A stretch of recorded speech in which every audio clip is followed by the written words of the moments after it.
ভিডিওর শুরুতে আমরা তিনটি মেয়েকে দেখতে পাই যারা নৌকায় বসে মজা করতেছিল।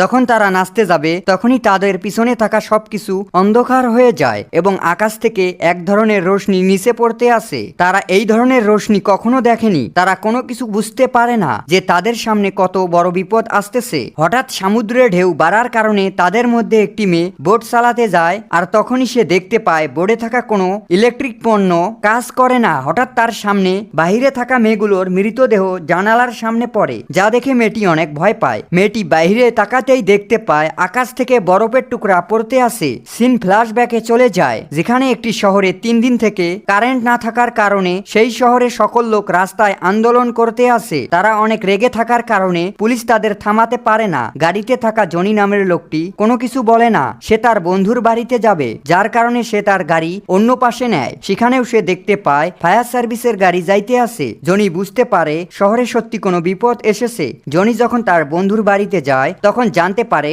শহরের সব থেকে বড় বিদ্যুৎ কেন্দ্রে আগুন লেগেছে, যার পাশে ছিল একটি কেমিক্যাল কোম্পানি। আর সেখানে আগুন লাগার কারণে বিষাক্ত ধোঁয়া সম্পূর্ণ শহরে যেন ছড়িয়ে না পড়ে, তাই সেখানে ফায়ার সার্ভিস যাইতে আসে। সব বুঝতে পেরে তারা 4 বন্ধু একসাথে বসে কাঠ খেলতেছিল। তারা অনেক পুরানো বন্ধু, তাদের বন্ধুত্বের বয়স প্রায় 40 বছর, তাই তারা একে অপরকে অনেক ভালো করে চেনে। তাদের সাথে থাকা নতুন ছেলেটি ঘরের বিভিন্ন জিনিস দেখতেছিল। তখনই সে মালিকের বানানো গ্যাস মাস্ক পায়, যেটা সে নিজের সুরক্ষার জন্য বানিয়েছে। যখন তারা খেলা খেলতে ব্যস্ত ছিল তখনই তাদের রুমে কারেন্ট চলে যায়। এর থেকে আজব ব্যাপার হলো তাদের সবার হাতে থাকা ফোন অটোমেটিক বন্ধ হয়ে যায়, আর বাহিরে থেকে অনেক জোরে জোরে শব্দ আসে। তখনই বাড়ির মালিকিন সেখানে আসে। তারা জানালা দিয়ে বাহিরে তাকাতেই দেখতে পায় তাদের সিকিউরিটি গার্ড মারা গেছে। এরপর তারা সবাই বাইরে দেখে মনে হয় যেন আকাশ হতে বরফ পড়তে আসে, যা দেখে তারা অবাক হয়, কারণ এটা হলো গরমের সময় আর এইগুলো হঠাৎ করে হতে পারে না। তারা বুঝতে পারে সেই আগুন লাগার কারণে